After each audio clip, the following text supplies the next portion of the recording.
সালাও তো শেখায় যান না, বাচ্চা কাচ্চারে দেয় না, তা আপনিও দিলেন না, আপনার মিরাজ থেকেও দেওয়া হলো না, এখন কেমনে আদায় করা হবে জানেন? কিয়ামতের দিন নেক আমল নিয়ে নিয়ে তারে দিয়ে খুশি করে এরপর আপনার থেকে পাওনা উসুল করা হবে। তো বউ এখন যতই বলেন দুনিয়াতে বউ হোক, কিন্তু কিয়ামতের দিন সে তার হক ছাড়বে কি গ্যারান্টি আছে? কিয়ামতের দিন মানুষ এক নেকি দুই নেকি নিয়ে পর্যন্ত কম্প্রোমাইজ করতে চাইবে না। সবারই তো ভয় একটু পর মাপা হবে, যদি তার বদ আমলের পাল্লা ভারী হয় কি অবস্থা হবে, যদি নেক আমলের পাল্লা হালকা হয় তাহলে তো জাহান্নামে যেতে হবে। এক নেকি দুই নেকি নিয়েও মানুষ ভয়ে থাকবে, বাপমা পর্যন্ত অনেক ক্ষেত্রে পরিচয় দিতে চাইবে না, সেখানে বহু নিয়ে আর কি আশা?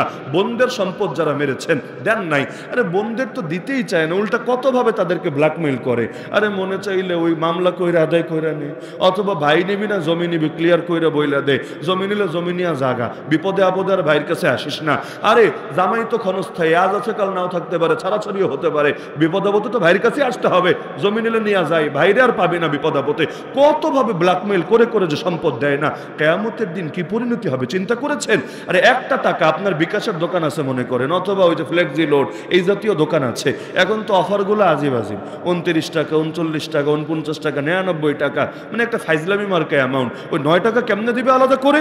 তো দেখা যায় 39 তো দেওয়া যায় না, 40 দিতে হয়, 99 তো দেওয়া যায় না, 100 দিতে হয়। তো এখন দোকানদাররা কি করে, অনেক ক্ষেত্রে ভাবে ওই 1 টাকা আমার জন্য এমনি পিওর হালাল হয়ে গিয়েছে। আরে ভাই, আপনার নৈতিক দায়িত্ব হলো 1 টাকা ফেরায় দিবেন, কয়েন থাকলে কয়েন দেন, না থাকলে প্রয়োজনে চকলেট দেন, একভাবে না একভাবে দেন, আর তা না হলেও তার দিল থেকে খুশি আদায় করে নিতে হবে। আর সে যদি দেওয়ার পর না নেয় এটা তার ব্যাপার। অনেকে আছে 1 টাকা নিয়ে কি করবে, নিব না, তো ঠিক আছে মন থেকে খুশি হলো, কিন্তু আপনি দিলেনই না, তার মনের মধ্যে কষ্ট থাকলো, কিয়ামতের দিন এই জন্য আপনার আমল তাকে দেওয়া লাগতে পারে। মুখ থেকে সন্তুষ্টি হাসিল করলে হয় না, দিলের খুশি লাগে, দিলের খুশি। রাস্তাঘাটে অনেকে গাড়ি থামায় ঘুষ খায় না, কোন প্রজাতি আমি নাই বললাম, খায় না, মাঝে মাঝে ঘুষ খায়। এদের মধ্যে কিছু আল্লাহওয়ালা বুজুর্গ এমন আছে যারা ঘুষ খাওয়ার সময় বইলা নাই, ভাই দিলে দাবি দেওয়া নাই তো, কিয়ামতের দিন এটার জন্য ধরবা না তো? কোন জায়গায় নিয়ে যে কোন ফতোয়া মানুষ প্রয়োগ করে। কয়দিন আগে এক পুলিশের বিচার হয়েছে, কি করেছে, ঘুষের টাকা নিচ্ছে, নেওয়ার সময় বলছে যে টাকা তো গুনে নেওয়া সুন্নাত, এবং এটা বলে বাস্তবে সে গুনে নিচ্ছে, আর যেই লোক দিয়েছে সে আবার আস্তে করে ক্যামেরাটা তাক করে এটা ভিডিও করে রেখে দিয়েছে। মাল হইল ঘুষের টাকা, এটা নিয়ে প্যারা নাই, টেনশন নাই, কিন্তু এটা যে গইনা নেওয়া সুন্নত, এই সুন্নত আদায়ের তার খুব গুরুত্ব আছে। এখন কেউ যে জিনা করে, জিনা করা হারাম এটা সেও জানে, এখন গিয়া যদি এখানে ফতোয়া ঝাড়ে যে জিনা তো ঠিক আছে, কিন্তু এখানে নারীর অনুমতি ছাড়া বেলুন ব্যবহারের হুকুম কি হবে, এটা কি মাকরু হবে কিনা, এটা নিয়ে আলাদা হুজুরের কাছে ফতোয়া এসে জিজ্ঞাসা করছে, বিষয়টা কেমন হবে, হারাম নিয়ে খবর নেই, সে মাকরু নিয়ে টেনশনে পড়ে গিয়েছে। আমাদের এখন এই হালত হয়েছে, পাগড়ি বাঁধার ফজিলত শুনেছি কিন্তু লুঙ্গি পরার গুরুত্ব নিয়ে বয়ান শুনি নাই, এজন্য পাগড়ির ফজিলত শুনে উৎসাহিত হয়ে লুঙ্গিটা খুইলা মাথায় পাগড়ি হিসাবে বেঁধে নিয়েছি। এমন এমন হালত, নফল নিয়ে সিরিয়াস ফরজের খবরই নাই, আরে কবিরা গুনায় লিপ্ত এটা নিয়ে টেনশনই নাই, মাকরু নিয়ে তার কোনো ঘুমই নাই। এগুলো হচ্ছে নাকি হচ্ছে না? অবলীলায় হচ্ছে। তো মুসলমান যদি দিল থেকে খুশি না থাকে, ওই মুখ থেকে অনুমতি নেওয়া কিচ্ছু হবে না, কিচ্ছু হবে না। লা ইয়াহিল্লু মালু ইমরিইন মুসলিমিন ইল্লা বিতিবি নাফসি, নবী বলেছেন দিলের খুশি না থাকলে মুসলমানের মাল হালাল হবে না। আর ইজ্জত, আমাদেরকে যদি আল্লাহ খালি গীবতের জন্য ধরে আর কিছু লাগবে না, খালি যদি আল্লাহ গীবতের জন্য ধরে আর এর সঙ্গে যদি স্মার্টফোনটা অ্যাড করে, আমার তো মনে হয় স্মার্টফোন নিয়ে আল্লাহ হিসাব করলে পৃথিবীতে কম মানুষই আছে যে হিসাব দিয়ে জান্নাতে যেতে পারবে। আর গীবত নিয়ে যদি বলে, এই যে হাজার হাজার মানুষ আছেন, কে হাত তুলে বলতে পারবে হুজুর বুঝার পর থেকে জীবনে কোনোদিন গীবত করি নাই? ইমাম বুখারী বলেছেন, ইমাম বুখারী বলেছেন, মাগতাবতু আহাদান মুযা আলিমতু আন্নাল গীবাতা হারাম, যেদিন জেনেছে গীবত করা হারাম সেদিন থেকে কোনোদিন কারো গীবত করি নাই। আমরা বলতে পারবো এমন কোনো দিন নাই যেদিন আমরা গীবত করি নাই। যে গীবত করলাম, মানুষের ইজ্জত নষ্ট করলাম না, সে ক্ষমা না করলে আল্লাহ ক্ষমা করবে? কয়জনের গীবত করেছে হিসাব আছে? ক্ষমাটা নেব কিভাবে আমারে বুঝান। মাল নিলে তাও অন্তত টুকটাক হিসাব টিসাব থাকে। গীবত যে কয়জনের করেছি, কত হাজার কত লক্ষ মানুষের গীবত করেছি। বাপেরও গীবত করে, মায়েরও গীবত করে, ইমাম সাহেবেরও গীবত করে, খতিব সাহেবেরও গীবত করে, পীরেরও গীবত করে, উস্তাদেরও গীবত করে। গীবত এমন পান্তা ভাত হয়েছে, গীবত বাংলাদেশে এসে ঘি ভাত হয়ে গেছে। ঘি ভাত, ঘি ভাত খেতে মজা লাগে না? এখন গীবতটাও মজা হয়েছে। হাতে নাতে ধরবেন, কারণ গীবত করাও হারাম, গীবত শোনাও হারাম। আপনি ধরবেন, কিরে গীবত করলি কেন? কি জবাব দিবে জানেন? সত্যই তো বলেছি, মিথ্যা তো বলি নাই। সত্য বললেই তো গীবত হয়, মিথ্যা বললে তো অপবাদ হয়। যার যে দোষ আছে ওটা বলার নামে গীবত। আর যেটা নাই ওটা বানায় বানায় বলার নাম অপবাদ। আল্লাহ যেটা গোপন রেখেছেন তুমি প্রকাশ করার কে? হ্যাঁ, এখন যে বেশ্যা সবাই জানে বেশ্যা, ওইটারে বেশ্যা বলা গীবত না, কিন্তু যেই দোষটা আল্লাহ গোপন রেখেছেন, একজন লোকায় লোকে একটা গুনাহ করেছে, কেউ জানে না, আপনি গিয়ে মানুষকে জানায় দিলেন, এই যে তার ইজ্জতটারে নষ্ট করলেন। হাদিসে আছে আল্লাহ আপনাকে লাঞ্ছিত করে ছাড়বেনই ছাড়বেন। ঘরের চিপায় গিয়ে যদি লুকায় থাকেন তারপরও আল্লাহ দুনিয়াতেও লাঞ্ছিত করবেন, আর কিয়ামতের দিন সমস্ত মানুষের সামনে আপনাকে লাঞ্ছিত করে ছাড়বেন। এজন্য মুসলমানের ইজ্জত নষ্ট করবেন না, মুসলমানের মাল নষ্ট করবেন না, মুসলমানের জান নষ্ট করবেন না, নিজে তো নষ্ট করবেন না, কাউরে করতেও দিবেন না। হাদিসের মধ্যে আছে আল্লাহ রাসূল বলেন, মানুষ যখন জালেমকে দেখবে, দেখার পরও জালেমের হাত দুটো ধরে ফেলবে না, আল্লাহ এই জালেম এবং যারা তাকে দেখছে সবাইকে মরার আগে গজবে আক্রান্ত করবে। ইন্নান নাস ইযা রাউ যালিম ফালাম ইয়াখুযু আলা ইয়াদাই ইউশিকু আন ইয়াউম্মাহুমুল্লাহু বিইকাব। আমাদের সমাজে জুলুম করে এমন লোক নাই? তাহলে এই জালেমদেরকে থামানো দায়িত্ব, না হলে গজব শুধু জালেমের উপর আসবে না, আপনার উপরও আসবে। নবী একদিন বললেন, তোমার ভাইরা সাহায্য করবা, জালেম হলেও মাজলুম হলেও। সাহাবীরা অবাক, ইয়া রাসূলুল্লাহ এটাকে শোনালেন, মাজলুম হলে সাহায্য করব বুঝি, জালেম হলে আবার সাহায্য করব কিভাবে? নবী বললেন, ওর হাত দুইটা ধরে ফেলবা, ওরে জুলুম থেকে ফিরাবা, যাতে জাহান্নামে ওর যেতে না হয়, যাতে ও আল্লাহ তাআলার মাফ পেয়ে যায়, এটাই হলো তার সাহায্য করার অর্থ। সুতরাং জালেমরাও থামায়া দিবা, মাজলুমরাও থামায়া দিবা, নিজেও কোনো মুসলমানের জান মাল ইজ্জত নিয়ে ছিনিমিনি খেলবা না, অন্য দ্বিতীয় কাউকে খেলতেও দিবা না। মনে থাকবে তো ইনশাআল্লাহ? মনে থাকবে তো ইনশাআল্লাহ? এতটুকু যদি করি জান্নাতে যাওয়ার পথ সহজ হবে। আমি শেষ করি একটা শুধু হাদিস শুনিয়ে, সহিহ বুখারীর হাদিস। সহিহ বুখারী থেকে সহিহ হাদিস থাকে না ভেজাল হাদিস থাকে? আপনাদের কি ধারণা সহিহ হাদিস থাকে না ভেজাল হাদিস থাকে? সহিহ বুখারীর মধ্যে এবং বিভিন্ন কিতাবের মধ্যে এটা পাবেন। সহিহ বুখারীতে আছে, আল্লাহ রাসূল বলেন, কিয়ামতের দিন মানুষকে উল্টামুখী বুঝেন, মাথা নিচে পা উপরে করে জাহান্নামে নিক্ষেপ করবে তাদের মুখের ফালতু কথাবার্তা। ওয়াহাল ইয়াকুব্বুন নাস ফিন নারি আলা উজুহিহিম আও ক্বালা আলা মানাখিরিহিম ইল্লা হাসাইদ আলসিনাতিহিম। মানে কি, যেই কথা বলার দরকার ছিল না তাও বলেছে, কিন্তু বলে গীবত করেছে, বলে চগলখড়ি করেছে, বলে মিথ্যা বলেছে, বলে মুসলমানকে অন্যায়ভাবে কষ্ট দিয়েছে, ইত্যাদি ইত্যাদি বলে খারাপ কথা বলেছে, ফলাফল হিসাবে তারা জাহান্নামে যেতে হবে। এজন্য নবী বলেছেন, উম্মত দুইটা জিনিস হেফাজতের গ্যারান্টি দাও, আমি তোমার জন্য জান্নাতের গ্যারান্টি দিব। ভাই, নবী জান্নাতের গ্যারান্টি দিবেন, এটা চান কি না? আল্লাহ নবী জামিনদার হলে তিনি যে ঠকাবেন না এই বিশ্বাস সবার আছে কি না? আছে। নবী বলেছেন জান্নাতের জামিনদার হয়ে যাবো উম্মত তোমার জন্য, তুমি খালি দুইটা জিনিস হেফাজতের জামিনদার হও। বলবো দুটো জিনিস? বলবো। এক নাম্বার, নবী বলেছেন যেই জিনিসটা আছে তোমার দুই চোয়ালের মাঝখানে অর্থাৎ জিহ্বা, আর দুই নাম্বার সেই জিনিস যেটা আছে তোমার দুই পায়ের মাঝখানে অর্থাৎ লজ্জাস্থান। এই দুইটা অঙ্গ, হাড্ডি নাই গোস্ত, এই দুইটা অঙ্গ হেফাজতের গ্যারান্টি দাও, জামিনদার হও, আমি নবী তোমার জন্য জান্নাতে জামিনদার হয়ে যাব। মাত্র দুইটা জিনিস। যদিও দুইটা জিনিস এমন, হাড্ডি টাড্ডি নাই তো, এক টান দিলে ছিঁড়ে আসবে, ভেঙে যাবে, কিন্তু এই দুইটা জিনিস হেফাজত করা এই জগতে সবচেয়ে বেশি কঠিন। এক হলো জিহ্বা আর এক হলো লজ্জাস্থান। আজকে থেকে নিয়ত করেন, আগামীতে যেহেতু এখানে দেখা সাক্ষাৎ হবে না, এজন্য প্রত্যেকের কাছে হাত জোর করে অনুরোধ করি, আজকে থেকে মরণ পর্যন্ত নিয়ত রাখেন, ওয়াদা করেন আল্লাহর সাথে যে আল্লাহ যতদিন বেঁচে আছি ইনশাআল্লাহ আমি আমার সাধ্য মতো জবানকে আর লজ্জাস্থানকে হেফাজত করবই ইনশাআল্লাহ। পারবেন না ইনশাআল্লাহ? আর জবানটা হেফাজত করতে চাইলে কানটারেও হেফাজত করতে হবে। কান দিয়া শুনলে জবান দিয়া বের হবে। কান দিয়া গান শুনবেন, দেখবেন মুখ দিয়ে এমনি গুনগুন করে বের হয়েছে। কান দিয়া গীবত শুনবেন, দেখবেন মুখ দিয়ে এমনি গীবত হয়েছে।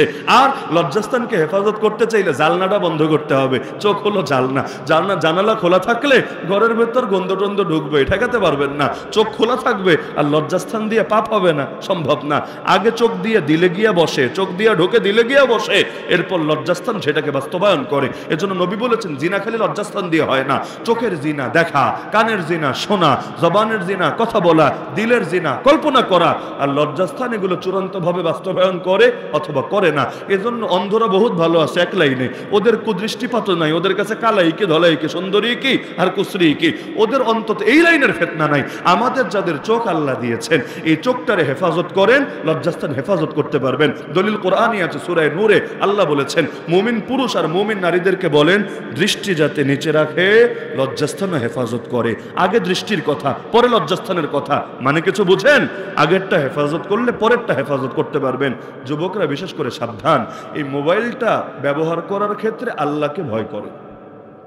এই মোবাইলের মধ্যে নজরের হেফাজত করবেন না নজরের গুনাহ করবেন, আর এরপর ভাববেন লজ্জাস্থান হেফাজত করে উল্টায় ফেলবেন, জিন্দেগি তো পারবেন না। এই দুইটা জিনিস খালি, এক হলো জিহ্বা, আর জিহ্বা হেফাজত করতে চাইলে কান হেফাজত করা লাগবে, আর দুই নম্বর লজ্জাস্থান, লজ্জাস্থান হেফাজত করতে চাইলে চোখ হেফাজত করতে হবে।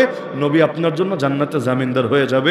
আমার আল্লাহ রাসূল সাল্লাল্লাহু আলাইহি ওয়াসাল্লাম বিদায় হজের ভাষণে সাহাবীদেরকে যে কয়েকটা বিশেষ উপদেশ দিয়েছিলেন, এর মধ্যে একটা উপদেশ ছিল, ইন্না দিমাআকুম ওয়া আমওয়ালাকুম ওয়া আ'রাযাকুম আলাইকুম হারাম কাহুরমাতি ইয়াউমিকুম হাযা ফি বালাদিকুম হাযা ফি শাহরিকুম হাযা।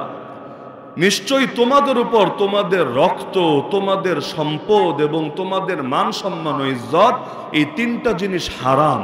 যেমন এই দিনটা সম্মানিত, এই জায়গাটা সম্মানিত, এই মাসটা সম্মানিত, একইভাবে মুমিনের জানও সম্মানিত, মুমিনের মালও সম্মানিত, মুমিনের ইজ্জতও সম্মানিত।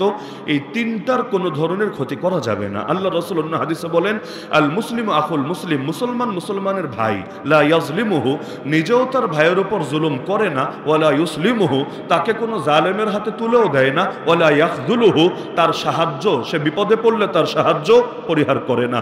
তো যার কারণে আল্লাহর রাসূল এই যে একটা শিক্ষা দিলেন, মুসলমানের জান হেফাজত করতে হয়, মাল হেফাজত করতে হয়, ইজ্জত হেফাজত করতে হয়, তিনি তার নিজের জীবদ্দশায় এর এমন নমুনা দেখিয়ে গিয়েছেন। ইতিহাস সবাই জানেন, সপ্তম হিজরিতে হুদাইবিয়ার প্রান্তরে আল্লাহ রাসূল সাল্লাল্লাহু আলাইহি ওয়াসাল্লামকে যখন বাধা দেওয়া হলো যে ওমরা করতে এসেছেন, খবরদার আর এক কদমও সামনে যেতে পারবেন না, মক্কায়ও ঢুকতে পারবেন না, ওমরাও করতে পারবেন না, এখান থেকে বাড়িতে ফিরে যেতে হবে। আল্লাহ রাসূল বারবার অনুরোধ করেছিলেন তাদেরকে যে বেশি না, 3টা দিন থাকতে দাও, জাস্ট 3টা দিন মক্কায় থাকবো, ওমরা করবো, এরপর ঘরে ফিরে যাব। তারা কোনোভাবে যখন রাজি হচ্ছিল না, আল্লাহ রাসূল সাল্লাল্লাহু আলাইহি ওয়াসাল্লাম তার জামাই ওসমান বিন নুরাইন রাদিয়াল্লাহু আনহুকে পাঠিয়ে দিলেন, তুমি যাও মক্কায় গিয়ে লিডারদেরকে একটু বুঝাও যে আমরা যুদ্ধ করতে আসি নাই, যুদ্ধের কোনো প্রস্তুতিও আমাদের নাই, এমনকি আমাদের সাথে যুদ্ধ করার মতো অস্ত্রশস্ত্রও নাই, প্রয়োজনে তারা এসে চেক দিয়ে যাক, আমাদেরকে জাস্ট 3টা দিন সময় দেখ। এই যে আমরা ইহরামের কাপড় গায়ে বেঁধে এসেছি, আমরা কোরবানি করব, জবাই করব বলে উটগুলোকেও জানিয়ে এসেছি, জাস্ট 3টা দিন থাকতে দাও, 4র্থ দিন থাকবো না তোমাদের মক্কায়, আবার ফিরে যাব মদিনায়। তিনি গেলেন এই খবর নিয়ে। ওই জাহেলি যুগেও মানুষের মধ্যে এতটুকু ভদ্রতা ছিল যে যে দূত হিসাবে যেত, বার্তাবাহক হিসাবে যেত, তারা তার ক্ষতি করতো না, তাকে মারতো না, তাকে গ্রেফতার করতো না, মনে চাইলে তার প্রস্তাব অ্যাকসেপ্ট করতো, মনে চাইলে রিজেক্ট করতো। কিন্তু ওসমান রাদিয়াল্লাহু আনহু সংবাদ দিলেন, তারা মনে চাইলে রাখবে, মনে চাইলে বাদ দেবে, কিন্তু তারা যে কাজটা করলো, ওসমান রাদিয়াল্লাহু আনহুকে বন্দী করে ফেললো। বন্দী তো করলোই, চারদিকে গুজব ছড়িয়ে দিল ওসমান বেঁচে নাই, ওসমানকে মেরে ফেলা হয়েছে, ওসমানকে শহীদ করে দেওয়া হয়েছে। এই সংবাদ যখন চারদিকে ছড়িয়ে গেল, সাহাবীরাও শুনলেন, আল্লাহ রাসূলও শুনলেন।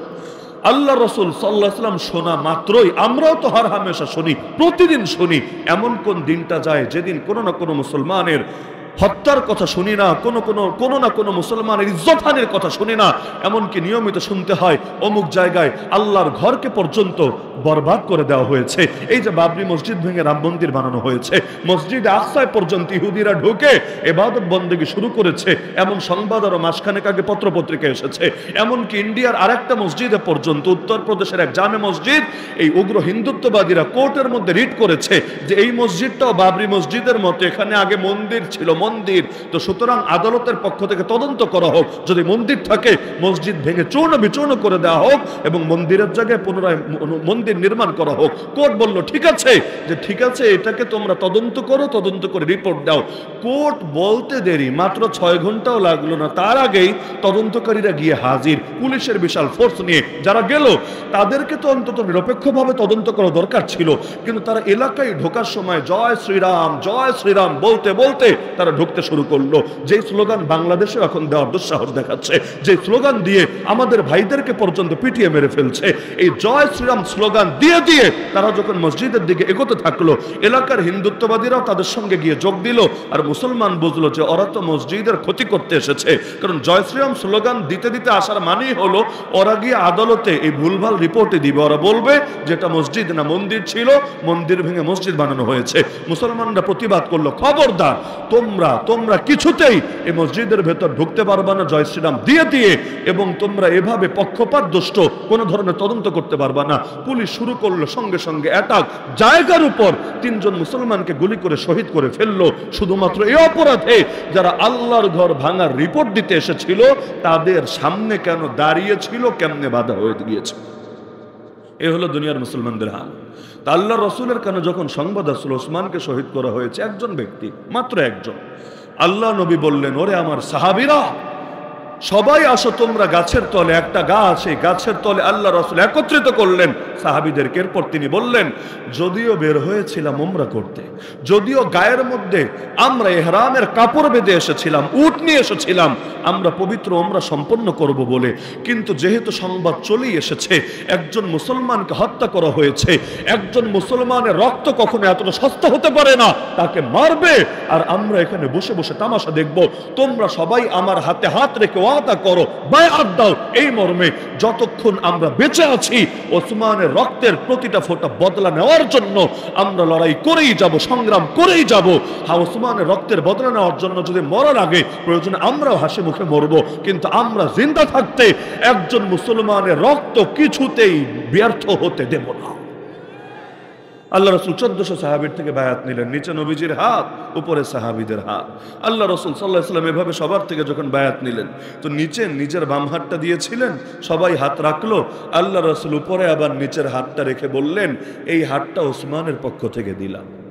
ওসমান তো তাদের যে সংবাদ তারা পেয়েছেন, এই সংবাদ অনুসারে ওসমান বেঁচেই নাই, এবং ওসমানের রক্তের বদলা নেওয়ার জন্যই আল্লাহ রসুলের বায়াত নিচ্ছেন। কিন্তু আল্লাহ রসুল স্মরণ করছেন, হায় আজ যদি ওসমান বেঁচে থাকতো এই নেক আমলে সেও তো শরিক হতো, কিন্তু আজ নাই বলে এখানে সে শরিক হতে পারছে না, তার পক্ষ থেকে আমি নবী শরিক হলাম, আল্লাহ যাতে করে তার এই সবটা দিয়ে দেয়।